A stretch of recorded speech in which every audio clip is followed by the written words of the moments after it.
Tentunya saya tidak sendiri. Di sini ada Akila. Selamat siang Ibu. Selamat siang Novi.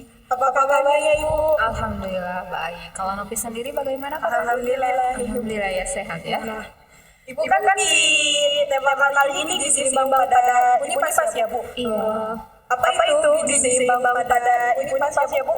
Iya. Kita harus mengetahui dulu ya gizi itu apa. Nah gizi kan banyak ya. Itu tuh berarti terkait dengan ada karbohidrat, protein, lemak, terus vitamin, serat, dan sebagainya ya. Nah, berarti gizi yang seimbang itu berarti pemenuhan dari tadi yang telah disebutkan itu harus dipenuhi dalam kehidupan sehari-hari itu dengan seimbang atau harus terpenuhi gitu ya untuk itu tuh. Tapi selain pemenuhan kandungan gizi itu, kita juga harus memperhatikan dulu misalkan itu jumlahnya berapa, porsinya juga berapa, seperti itu. Dan tidak lupa juga dalam makanan yang kita penuhi itu harus diperhatikan dulu juga ya untuk kebersihannya. Jadi semata-mata dalam gizi yang seimbang itu bukan berarti kita hanya terfokus pada si kandungan gizinya saja ya, tapi harus dengan kebersihannya seperti itu ya, porsinya juga jumlahnya gitu. Terus bagaimana katanya Bu kalau misalkan dengan yang keterbatasan dalam perekonomian misalkan ya itu ya Mbak Novi ya seperti itu. Nah kalau misalkan yang seperti itu bukan berarti ya harus terpenuhi gitu ya, harus ada daging, ikan misalnya setiap hari, enggak seperti itu. Jadi pokoknya asal setiap hari tuh ada makanan tuh tidak hanya nasi aja misalkan, jadi harus ada lauk-lauknya yang seimbang. Kalau dulu kan ada 4 sehat 5 sempurna ya, seperti itu. Itu 4 sehat 5 sempurna sudah tahu Mbak Novi seperti apa aja? Belum ya. Iya, 4 sehat 5 sempurna itu kan ada karbohidrat, ada protein, lemak, terus ada vitamin juga serat, dan yang terakhir adalah susu. Ya, seperti itu. Makanannya mungkin banyak ya kalau untuk Ibu Nipas tuh pokoknya harus terpenuhi gitu ya makanannya, apalagi Ibu Nipas kan nanti hubungannya dengan menyusui seperti itu. Iya. Apa aja sih manfaat dari gizi seimbang tersebut? Iya. Tadi ya kalau misalkan untuk Ibu Nipas nih, kalau Ibu Nipas pasti yang utamanya untuk menyusui. Ya, seperti itu. Terlebih lagi kalau misalkan masa nipasnya awal, berarti itu untuk fisik si ibu juga ya. Jadi dalam proses penyembuhannya setelah persalinan seperti itu. Kalau menyusui kan otomatis itu untuk gizi ke si bayinya seperti itu. Ya. Ibu, gimana apa saja sih faktor yang dapat mempengaruhi gizi pada ibu jika kekurangan gizi ya Bu? Maksudnya faktor-faktor yang mempengaruhi gitu kalau kekurangan gizi. Ya, bisa misalkan yang pertama ya, bisa dari psikisnya dulu ya.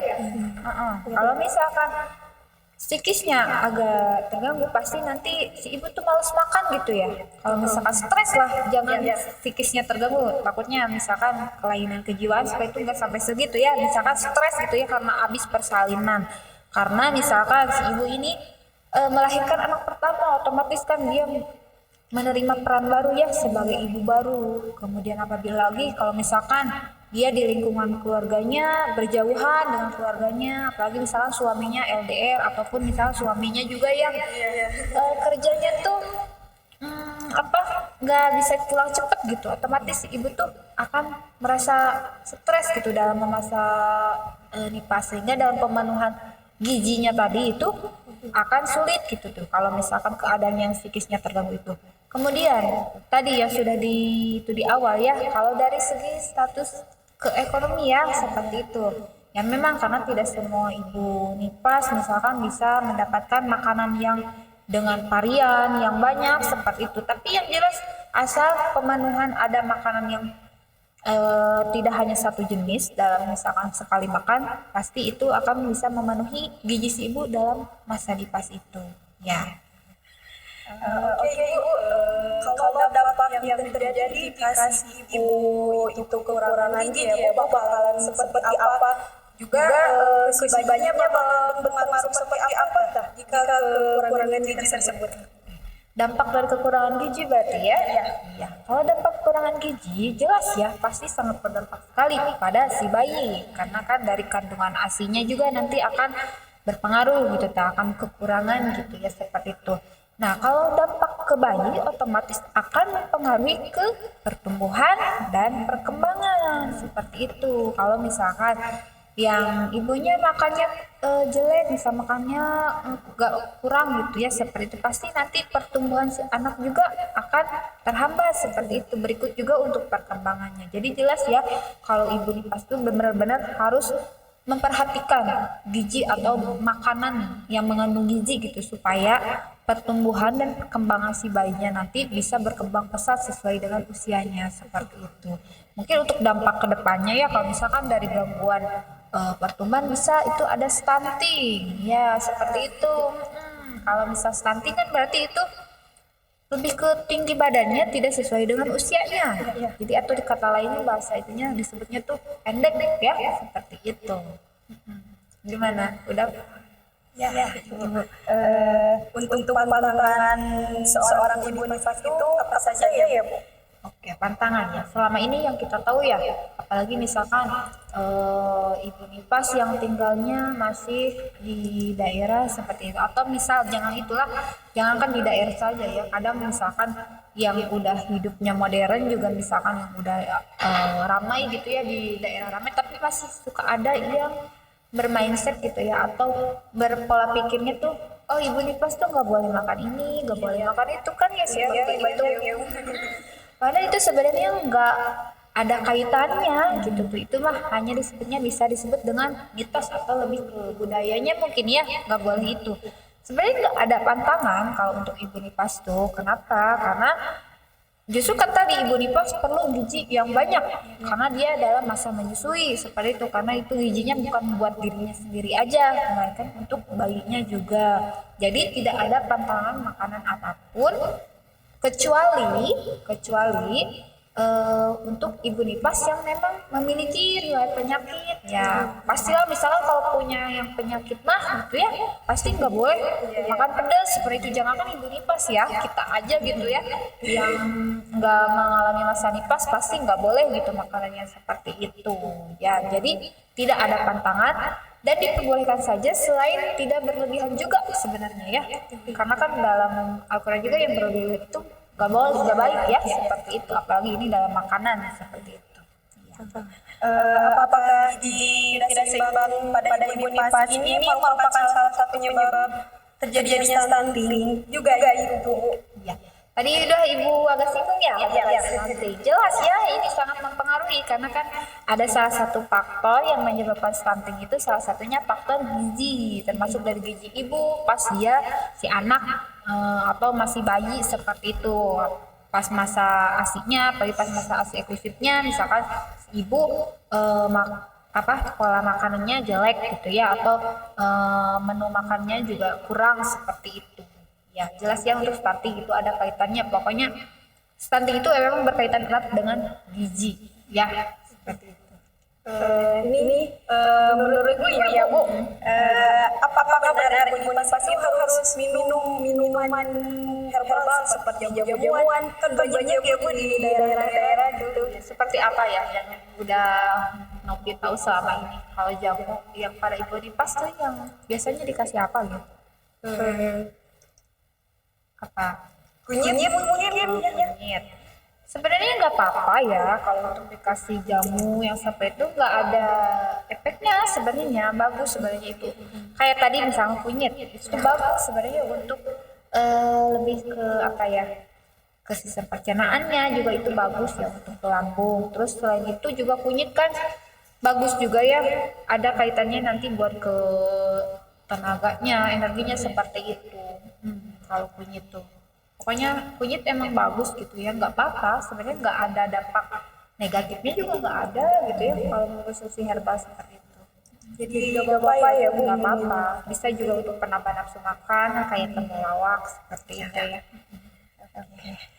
Ibu betul kalau ibu nifas itu tidak boleh makan makanan yang berbau amis ya Bu. Misal ikan, daging, telur. Soalnya kan dulu waktu ibu saya melahirkan ya Bu, nenek saya pernah bilang jangan makan makanan yang berbau amis kayak gitu. Nanti bakal proses penyembuhannya itu makin lama gitu. ya. Berarti itu terkaitannya ke lukanya mungkin ya kalau misalkan si ibu nipasnya yang dijahit seperti itu. Sebenarnya nggak ada kaitannya kan udah tadi ibu bilang ya. Jadi apa untuk ibu nipas tuh nggak ada pantangan makanan ya, apalagi itu yang berbau amis katanya nggak boleh, padahal itu sangat boleh ya. Justru ibu tuh mengeluhkan itu tuh sumber utamanya gitu kan, itu mengandung protein, lemak yang tinggi ya seperti itu. Justru itu sangat bagus kalau untuk tidak ada kaitannya dengan penyembuhan luka nanti lama. Sebenarnya itu makanya disebutnya tuh mitos aja ya, secara medis itu nggak ada kaitannya. Justru itu lebih baik ibu pada saat ibu nipas tuh mengkonsumsi makanan yang tinggi protein sama lemaknya itu seperti itu. Ya, jadi gak apa-apa dia mau makan makanan yang kayak gitu. Nggak apa-apa, mungkin karena emang zaman dulu, apalagi orang tua zaman dulu kan emang masih serba takut gitu ya. Tapi kan kalau sekarang juga udah banyak penelitian terkait kalau makan ini tuh sebenarnya baik loh gitu untuk ibu nipas seperti itu. Ibu apakah masih diperbolehkan mengenakan berhubung atau disebut juga gurita ya Bu pada ibu nipas itu boleh atau wanginya ya Bu? Oke, gurita ya atau bebungkung gitu. Kalau bahasa itunya ya, yang dibelit-belit gitu ya, dililit-lilit di perut ya. Iya. Sebenarnya nggak apa-apa, selagi jangan terlalu keras gitu ya. Kan suka ada yang ngikatnya tuh sampai kita aja bikin sesek gitu ya. Jangankan ibu nipas yang udah dewasa gitu, bayi aja sebenarnya kan ya, bayi tuh pakai gurita. Katanya kalau di bayi kan fungsinya buat supaya enggak pusannya bodong atau ya bahasa Sundanya dosol mungkin ya seperti itu. Itu tuh sebenarnya nggak apa-apa, tapi jangan terlalu kencang, itu sebagai penghangat aja gitu. Kalau mindset orang tua zaman dulu kan kalau ibu nipas yang pakai itu tuh buat apa? Supaya Tidak turun itu ya, turun bro, turun istri anakkeun gitu ya kalau bahasa Sundanya tuh. Nah sebenarnya itu tuh cuma penghangat juga, nah gitu nggak apa-apa itu pakai itu, asal jangan terlalu kencang. Terus kan di kampung saya itu dulu ada ibu melahirkan ya Bu, masih muda, umur sekitar 25 tahun sampai 26 ya Bu, melahirkan anak pertama. Tapi si ibu itu memegang anaknya ya Bu, kayak yang stres gitu. Ibu kan orang lainnya ketika ibu yang melahirkan itu sebahagia gitu, sudah punya anak melahirkan, tapi ini ya takut kayak yang takut gitu pegangan anak itu. Kenapa ya Bu? Oh gitu. Itu ibu nipasnya baru melahirkan anak pertama ya? Iya, anak pertama. Kalau misalkan keadaan lingkungannya gimana? Misalkan dia berdekatan nggak dengan keluarganya? Atau misalkan emang cuma hidup berdua gitu sama suaminya atau bagaimana? Enggak, ada di sekelilingnya juga ada. Ada keluarganya berarti dekat ya? Oke baik. Berarti itu sebenarnya kalau bahasa dalam kebidanan ya, khususnya dalam nipas itu disebutnya baby blues gitu ya, atau stres setelah melahirkan. Memang itu disebutnya gangguan psikis juga, tapi itu pada ibu nipas. Nah sebenarnya kalau itu tuh apa namanya tuh, faktor penyebab bisa terjadinya itu bisa saja yang pertama karena emang si ibu tuh secara psikis atau secara mentalnya tuh belum siap menerima dia tuh sebagai seorang ibu. Karena tadi umurnya berapa? 25 sampai 26 ya. 26. Sebenarnya kalau untuk perempuan udah cukup ya untuk memiliki anak gitu. Tapi ya kembali lagi, umur bukan berarti batasan orang tuh untuk dewasa ya, seperti itu. Jadi itu ya faktornya tuh. Jadi faktor misalkan emang dia belum siap nikah seperti itu. Atau ada lagi yaitu kurang dukungan dari keluarga seperti itu, sehingga dia tuh merasa stres gitu tuh, nggak mau gitu tuh menerima bayinya itu. Terus ada lagi selain itu emang dia tuh belum bisa mengurus gitu tuh ya, karena karena memandangkan dia dari segi mengurus anak gitu tuh belum tahu. Jadi seperti itulah. Jadi untuk ibu-ibu semuanya, gizi pada ibu pasti sangat berpengaruh ya Bu. Gizi pada ibunya dan juga anaknya. Mungkin ini saja ya Bu ya untuk pertanyaan-pertanyaannya. Barangkali teman-teman semua ada yang berminat kuliah di Universitas Bakti Kencana, khususnya di cabang Tasikmalaya. Di sini sudah membuka penerimaan mahasiswa baru ya Bu. Bisa dilihat di Universitas Bakti Kencana ya. Ada linknya sudah tertera di bio. Apakah ada tambahan Ibu? Ya, tambahan sedikit ya mungkin ya. Ya baik untuk semuanya. Di sini saya Heni Nuraki Lakas kebetulan sebagai dosen di Prodi D3 Kepidana. Silakan kepada adik-adik yang masih SMA, khususnya untuk kelas 3 ya, mungkin masih bingung nih mau kuliah kemana. Ayolah kita bergabung bersama kami di sini di Universitas Bakti Kencana Tasikmalaya. Di sini kan ada 2 prodi ya, ada prodi D3 Kebidanan sama S1 keperawatan dan juga nurse atau profesi keperawatan ya seperti itu. Jadi jangan ragu, jangan bimbang karena di sini udah pasti mantap pokoknya ya, dijamin masa depannya juga insyaallah. Oke. Baik, terima kasih Bu sudah menyempatkan waktunya untuk datang di podcast Universitas Bakti Kencana ini. Saya Novela ini izin undur diri. Wabillahi taufiq wal hidayah. Assalamualaikum warahmatullahi wabarakatuh.